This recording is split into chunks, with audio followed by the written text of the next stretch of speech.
যারা উপস্থিত হয়েছি, তো আমরা প্রথমে বলবো আমরা যদি একত্রিত না হতে পারি, আজকের আমাদের ডাকে যে এখানে এসেছেন যারা, তারা কেন আজকে এত কম লোক এলো? কলা হাজরা থেকে প্রচুর লোক এখানে আসার কথা ছিল, আমার সঙ্গে কথা হয়েছে। কলা হাজরার বুকে কি ঘটেছে আপনারা নিশ্চয়ই জানেন। কলা হাজরায় জামাই ষষ্ঠীর দিনে 4 জনকে খুঁজে বেঁধে তাদের একজনকে খুন করা হয়েছিল। তো তারপরেও কলা হাজরার লোক আজকে আসার কথা ছিল, কোনো কারণে হয়তো আসতে পারেনি। তো যাই হোক, আমি বলবো এখানে যে তৌফিকুল এখানে যে অত্যাচার চালিয়েছে এতদিন ধরে আপনারা কেন এগুলো সহ্য করেছেন আমি বুঝতে পারছি না। তো আমি এটুকু বলবো, আপনারা হিন্দু সংগতির সঙ্গে আপনারা প্রত্যেকেই থাকবেন এবং হিন্দু সংগতির যে পরিস্থিতি এখানে তৈরি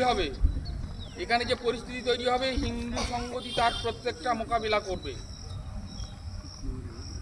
আমি কাউকে দেখে ভয় পাই না, আমি মরার ভয় কোনোদিন করি না। এই যে তৌফিকুল, যে শুয়ারের বাচ্চা এখানে এতদিন ধরে হিন্দুদের উপর অত্যাচার চালিয়েছে, সেই অত্যাচার আমরা একটা করে তার সেই অত্যাচার আমরা শোধ করব। আমরা কোনোদিন এখানে হিন্দুদের উপর অত্যাচার হবে সেই অত্যাচার আমরা একটাও মেনে নেব না। আমাদের প্রত্যেকটা ভাই বোনদের, প্রত্যেকটা বয়স্ক লোক, অনেক বয়স্ক মানুষ এখানে নিচে বসে আছে, আমরা চেয়ারে বসে আছি, খুব খারাপ লাগছে। তো আমি বলবো, প্রত্যেকটা বয়স্ক লোকেদের যাদের অপমান করেছে সেই অপমানের শোধ আমরা তুলব এবং প্রত্যেকটা মানুষের জমি যারা দখল করেছে, সেই তৌফিকুল বা তার যে সাগরেদরা, সেই জমিটা আমরা যতদিন না এখানে সেই জমি উদ্ধার করতে পারবো ততদিন আমরা সেই তৌফিকুলকে খুঁজে বেড়াবো। যত রকম আইনের ব্যবস্থা আছে সব রকম সহযোগিতা আমরা করব এবং তার যাতে সাজা হয় সেই ব্যবস্থা আমি করব। আমি বলবো, আপনারা দেখেছেন পশ্চিমবঙ্গের বুকে বিভিন্ন জায়গায় মুসলমানদের কি অত্যাচার। সেই অত্যাচারে আমি একটা বক্তব্য রেখেছিলাম কিছুদিন আগে, সেই বক্তব্য নিয়ে বাসন্তী থানা বা বিভিন্ন থানাতে আমার নামে কেস করা হয়েছে। তো কেস করা নিয়ে আমি ভয় পাই না, আমি কোনো মুসলিম নেতাদের দেখে ভয় পাই না। আমি পরিষ্কার যারা অন্যায় করে সেই অন্যায়ের প্রতিবাদ করার জন্য আমি যে বক্তব্য রেখেছি সেটা আবার বলবো। কেউ কেস করুক আর যা ইচ্ছা তাই করতে পারে, আমি আবার সেই বক্তব্য রাখবো। আবার যে হিন্দু মা বোনদের উপর অত্যাচার হচ্ছে তার প্রতিবাদ আমি করব। আপনি দেখেছেন ফিরহাদ হাকিম মুসলমানদের জন্য নাকি মিনি পাকিস্তান বানিয়েছে কলকাতা, সেই কথাগুলো কেউ হিন্দু লোক কেস করে না। আজকে আমার উপর যে কেস করেছে সে হচ্ছে আইএসএফ এর প্রার্থী অসিত মন্ডল নাকি, যাই হোক অসিত রায়, সে আমার উপর কেস করেছে। তা মেয়েরা ঝ্যাটার বাড়ি মারার জন্য প্রস্তুত হয়ে আছে, ও সুযোগে পাচ্ছে না, ও রাস্তায় ধরে ঝ্যাটার বাড়ি মারবে তার জন্য প্রস্তুত আছে। আর আমি বলবো, বিভিন্ন জায়গায় যে খ্রিস্টান সংস্থা আছে তারা হিন্দু ভাই বোনদের এবং আদিবাসী ভাই বোনদেরকে ধর্মান্তকরণ করার জন্য বিভিন্ন জায়গায় যে চেষ্টা চালিয়ে যাচ্ছে তার দিকে আপনারা খেয়াল রাখবেন। ক্যানিংয়ে ধরা পড়েছে একটা মন্দিরের মধ্যে হিন্দু মানুষ, তাকে বুঝিয়ে সুজিয়ে খ্রিস্টানরা সেখান থেকে ধর্মান্তকরণ করার জন্য সেখানে সব কিছু আবার সেই ফ্রিজের মধ্যে মাংস রেখে দিয়েছে। আমাদের হিন্দু সংগঠিত ছেলেরা সেখানে গিয়ে প্রতিবাদ করে ধরেছে এবং থানার পুলিশ এসে তাকে তুলে নিয়ে গেছে। এই দিক থেকে আপনারা অবশ্যই সবাই খেয়াল রাখবেন। আর একটা কথা বলবো, যে মায়েরা এখানে আছেন, আমাদের ছোট ছোট ভাই বোন যারা মানুষ হচ্ছে, তাদেরকে ধর্ম নিয়ে, তাদের মাতাকে ধর্মের সম্বন্ধে একটু আলোচনা করুন। আমাদের ধর্মে কি ছিল সেগুলো, আমাদের ধর্মে সারা জীবন ধরে ভগবান শ্রীকৃষ্ণ যুদ্ধ করে এসছে, সেই ঘটনাগুলো কিন্তু আমরা আমাদের হিন্দুদের বাচ্চা কাচ্চাগুলোকে তাদেরকে শোনানো হচ্ছে না। সেই সমস্ত বাচ্চাদের এই ধর্মের কথা বোঝাতে হবে, হিন্দু ধর্ম কেমন ছিল সেগুলো বোঝাতে হবে। এইগুলো বোঝানো হচ্ছে না বলে আজকে দেখবেন মুসলমানরা বিভিন্ন ভাঁওতা দিয়ে, বিভিন্ন কথাবার্তা দিয়ে আমাদের যে সংগঠন, আমাদের যে হিন্দুত্ব মনোভাব, সেই মনোভাবটাকে পাল্টে দিচ্ছে। আর আপনারা বুঝতে পারছেন পশ্চিমবঙ্গের বিভিন্ন জায়গায় হিন্দুদের উপর কীভাবে অত্যাচার হচ্ছে। যেখানে ছোট ছোট হিন্দু গ্রামগুলো আছে সেখানে হিন্দুদের উপরে বিভিন্ন জায়গায় মুসলমানরা অত্যাচার করেছে। আজকের সরকার এসছে, এই সরকারে দেখবেন সরকার আসার সঙ্গে সঙ্গে কিভাবে মুসলমানরা সেই আবির বেগে নিয়ে আবার বিজেপি হয়ে যাচ্ছে। অথচ আমাদের হিন্দু নেতারা খেয়াল করছে না, হিন্দু নেতাদের সঙ্গে মুসলমানরা সহযোগিতা করে আবার সেই দলে এসে যে দীর্ঘ 30-34 বছর ধরে হিন্দুদের মুসলমানদের হাতে মার খেতে হয়েছে, আবার 15 বছর ধরে মুসলমানদের হাতে টিএমসির আমলে মার খেতে হয়েছে, আবার বিজেপি ক্ষমতায় এসছে, আবার মুসলমানরা সেই ক্ষমতা নেওয়ার জন্য, সেই মুসলমানরা সেই রোলিং চালাবার জন্য আবার কিন্তু ফের লেগে পড়েছে সমস্ত জায়গায়। এই দিক থেকে আপনারা খেয়াল রাখবেন। আর আপনাদের বলবো, এই খিরিচখালি যে সমস্যা, আপনারা যতদিন না একত্রিত হতে পারবেন এই সমস্যা কোনোদিন মিটবে না। আপনারা একত্রিত হন। আজকের যদি আপনারা এক জায়গা হয়ে থাকেন, আপনাদের কেউ একটা আঙুল ছোঁয়াতে পারবে না। আজকের উত্তর মোকামবেড়িয়া পালবাড়িতে ওখানকার মানুষ একত্রিত হয়েছে বলে পুলিশ ওদের কথা শোনে, প্রশাসন, পুলিশ সমস্ত দিক থেকে ওদের কথা শোনে, আইন আদালত সবাই ওদের কথা শোনে, শুধু একত্রিত হয়েছে বলে। সমস্ত জায়গায় একত্রিত হতে হবে।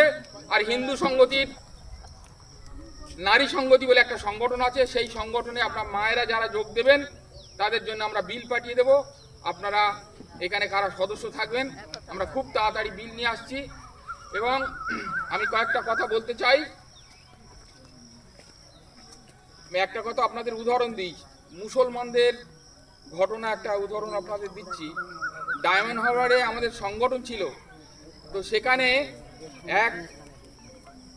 দুই ভাই গন্ডগোল ছিল। দুই ভাই গন্ডগোল হওয়াতে এখন বড় ভাই কি করেছে, মুসলমানদেরকে ডেকে এনে ছোট ভাই শাসন করার জন্য মুসলমানদেরকে ডেকে নিয়ে এসেছিল। তা মুসলমানরা তো এসে তো ছোট ভাইকে মারধর করছে, মারতে মারতে বেশ 2-4 গা মারছে, মারতে মারতে খুব মারা শুরু করেছে। তখন বড় ভাই বলছে, তোদের একটু শাসন করতে, একটু রাজপাস করতে এনেছি, তা তুই ভাই মারছিস কেন বলতে ওকে প্রচন্ড হারে মারধর করার পরে ওর টুটিটা কেটে দিল। টুটিটা কেটে দেওয়ার পরে ওর বড় ভাই উৎপাত করছিল, বড় ভাই টুটি কেটে দিল, যে বালতি করে রক্ত ধরে মাকে মাথায় চান করিয়েছে। আমরা তপনদার সঙ্গে গিয়েছিলাম, সেই মুসলমানরা মায়ের মাথায় সেই রক্ত ধরে মায়ের মাথায় ঢেলে চান করিয়েছে রক্ত দিয়ে। তারপরে মুসলমানরা ওখান থেকে চলে গেল, আমরা ওখানে গিয়েছিলাম তপনদার সঙ্গে। তো আমি বলবো, এখানে যে সমস্ত হিন্দু মির্জাফররা আপনাদের মধ্যে রয়েছে, আপনারা যে এখানে সংগঠন করছে, একত্রিত হচ্ছেন, আপনাদের মধ্যে কিছু লোক দেখবেন মুসলমানদের সঙ্গে সহযোগিতা করে আপনাদের কি করে ক্ষতি হয়, আপনাদের কি করে বিপদ হয়, সেই বিপদগুলো এই যে আজকের এই যে তফিকুল যে অন্যায় করছে, এই অন্যায়ের সঙ্গে শুধু তফিকুল একা নেই, মুসলমানরা তো আছে, আর তার সঙ্গে এখানকার হিন্দুরা ভিতর থেকে দেখবেন কিছু কিছু যোগ আছে। সেই সমস্ত হিন্দুদের চিহ্নিত করতে হবে, লিস্ট করতে হবে, সেই হিন্দুদেরকে এখান থেকে আগে লাথি মেরে এই গ্রাম থেকে বার করতে হবে। সে কি করে শাস্তি পায় সেটা আগে আপনাদের দেখতে হবে, তারপরে এই সমাজ পরিষ্কার হবে, এখানকার মানুষ পরিষ্কার হবে, হিন্দুত্ব বোধ শক্তি আবার নতুন করে জন্মাবে। তো এই কালো ছায়াগুলো সরিয়ে দিতে হবে আপনাদের। আপনারা দেখেছেন, আমরা একটা জায়গায় গিয়েছিলাম, আপনার ওই কি জায়গাটা ভালো,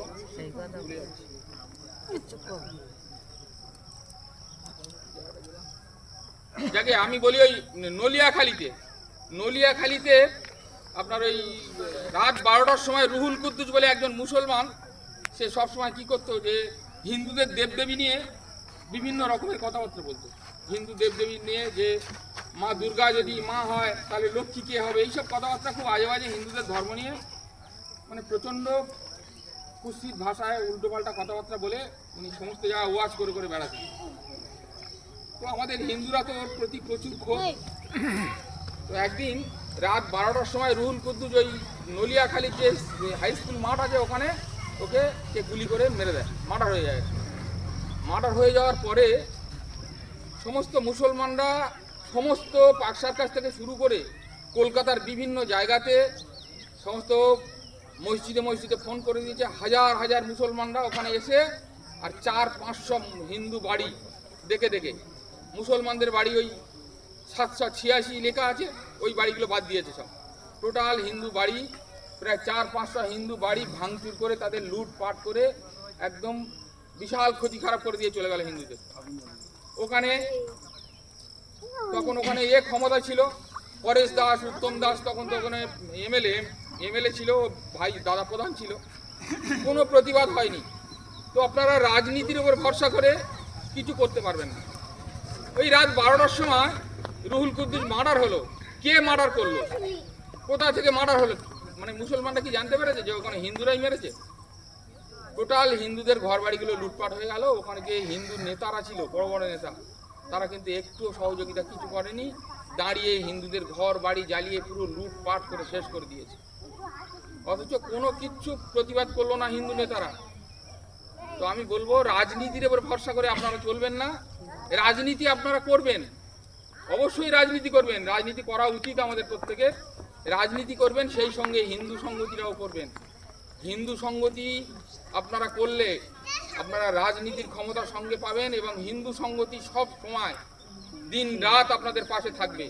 আপনাদের ব্যক্তিগত সমস্যা যা হবে, সেই ব্যক্তিগত সমস্যা মনে করে এই সংগঠনের উপরে আপনারা কেউ কোনো রকম মানে মনোভাব নেবেন না যে এই সংগঠন খারাপ।